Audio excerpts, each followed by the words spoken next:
Several months ago, I made a pretty astounding mistake. I broke my Nikon Z8 just before a big trip that I actually had a lot of paid photography gigs rolled into. And so, in a way, I was forced to get the Z5II. I needed a replacement that could use all the lenses I was going to be bringing. So over the next 3 weeks on that trip, I went through a bit of a crash course with this camera and started to understand just how high the quality of cameras has gotten at the bottom level of price points. And it raised the question in my head, is this really the best value there is today? And how much better is the best value today than it was 5 years ago? I think in 2018, the Sony a7 III sort of redefined what the floor in photography was. We all tend to fixate on how good the top end can be. What is the new, very best feature available? But in the end, what's way more pertinent to all of us is how good is the floor? How far can we stretch our money? How much quality can we get for it? Now, the Z5II, over those few weeks and now the several months after, it proved to me that the floor has been lifted higher. But the big surprise is that it actually has features that are better than even the flagships within Nikon. There's one feature in particular that I'll get into. The Z5II does better than even the Z8 or the Z9. Now fundamentally, when I'm buying a camera, I'm thinking of one really core idea, and I think of it as the two-body problem. Now that's effectively that I don't want to have two camera bodies. In certain situations, especially when I'm filming myself while taking photos, as I have to do as a YouTuber, I may have two bodies, but for the most part, I always want to be able to go on a professional expedition or photo gig with one body and feel confident that I can cover both my photo and video needs. So this is the two-body problem. Now the second parameter just really revolves around understanding my use cases. So when I buy a camera, I'm thinking about who I am. Now I do think you guys need to answer that question for yourselves before you buy a camera. What do you do? What are you asking of the camera? I'd like to briefly ask that if you're enjoying the video or finding any of this useful, please leave a like, a comment, and don't forget to subscribe. Now, if you have any questions or want to debate about the camera itself, leave those in the comments below. I'd love to have a conversation.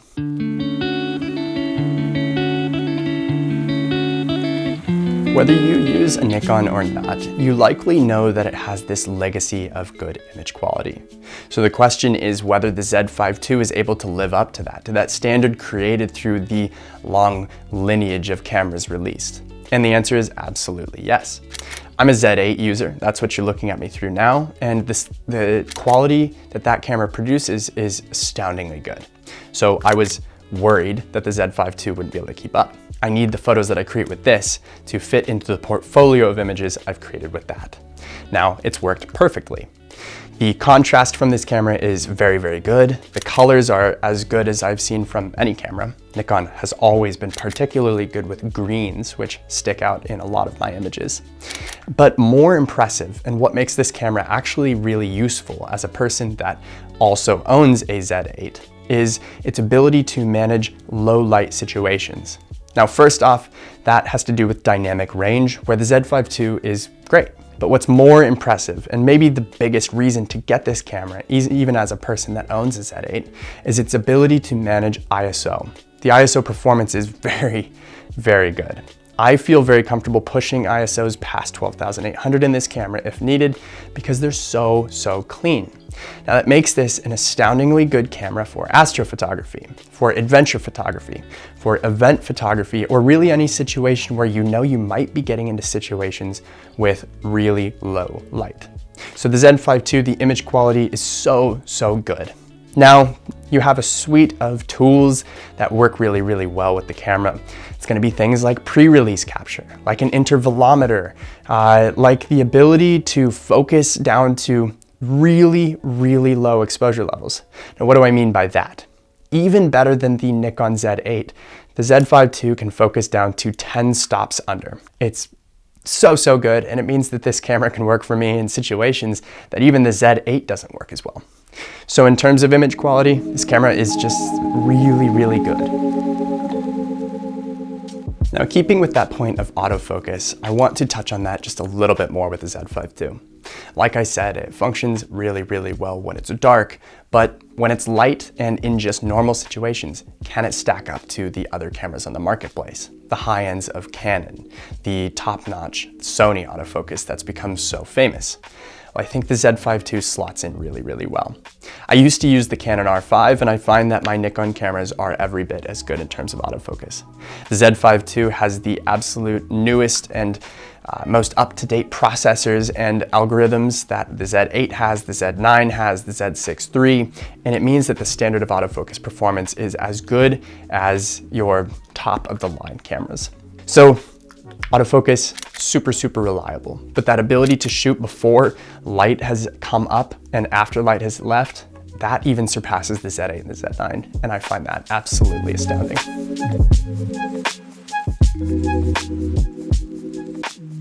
Now, I don't tend to focus as much on video in my videos because I think of myself as first and foremost a photographer. But the truth is that I film hundreds of hours of video as a result of being on YouTube, and increasingly for social media purposes and even some work. So how does the Z5II stack up?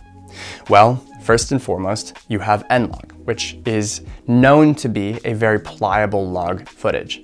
I find that I can push it and pull it in ways that are very, very pleasing. The starting point is quite nice, and by the time I've put my own look into the file, it does exactly what I would want. I don't think I'm the most demanding editor out there, but it is a very, very usable footage. Something I always found was even better than what I was shooting with Fujifilm.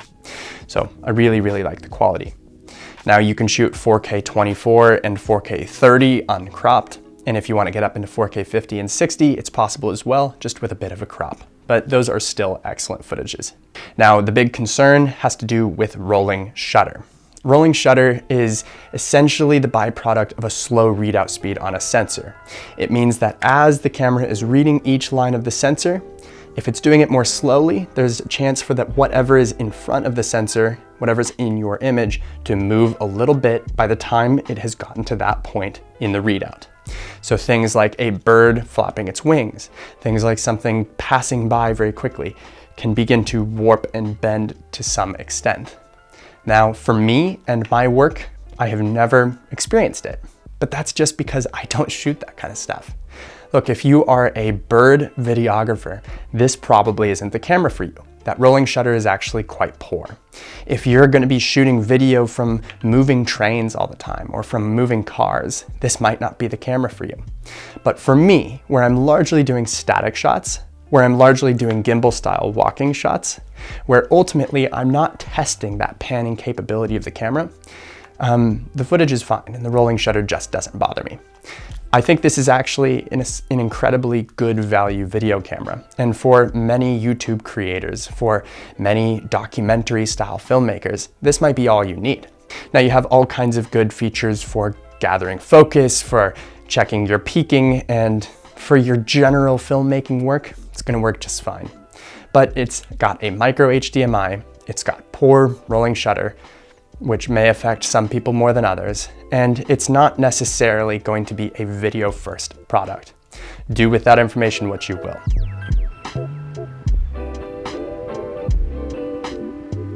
As photographers and videographers, there really isn't a better time to be in the marketplace for cameras and lenses. It's astounding how good everything has gotten. There are so many options. But the question still remains, how much can you get for the best price possible? Now, today is very expensive. The world is a bit stressful. Tariffs are lifting costs on things, and there's a lot of uncertainty in the air. Your political beliefs aside, I know it's hard for most of us to spend money very willingly. And that's when I think the question becomes very, very important. What is going to be the best investment I can make to take my photography or my creativity as a whole the furthest? I believe the Z5II is the answer to that question. It's raised the floor of what the minimum should be. The baseline for full frame technology in the lower tier of the marketplace is now this, and that's incredible. You can grow as a photographer and filmmaker to the absolute highest heights you would ever want to. Autofocus won't hold you back, image quality won't hold you back, low light won't hold you back, and even video quality won't hold you back. I think that is a proposition that very few cameras have ever been able to make in the past. Now there's more and more of them these days, but most of those cost at least twice what this costs. And that makes it a really, really unique proposition. Now, if you don't need video, and if autofocus isn't really something that's going to affect your work, you might be better off getting something like the Fujifilm X-T5 or the old Nikon Z5. Those are going to be cheaper, but they're not going to be nearly the camera that this is. And that's something for you to consider very personally. This is, in my eyes, the best value camera on the marketplace. And I know I'm not alone in believing that. So if you get the chance, I really encourage you to get your hands on this, get out and shoot, test it in that low light situation, test it wherever you can, because I think you'll find that it never lets you down. Now with that, I hope you guys have a good one. I hope you learned something about this camera.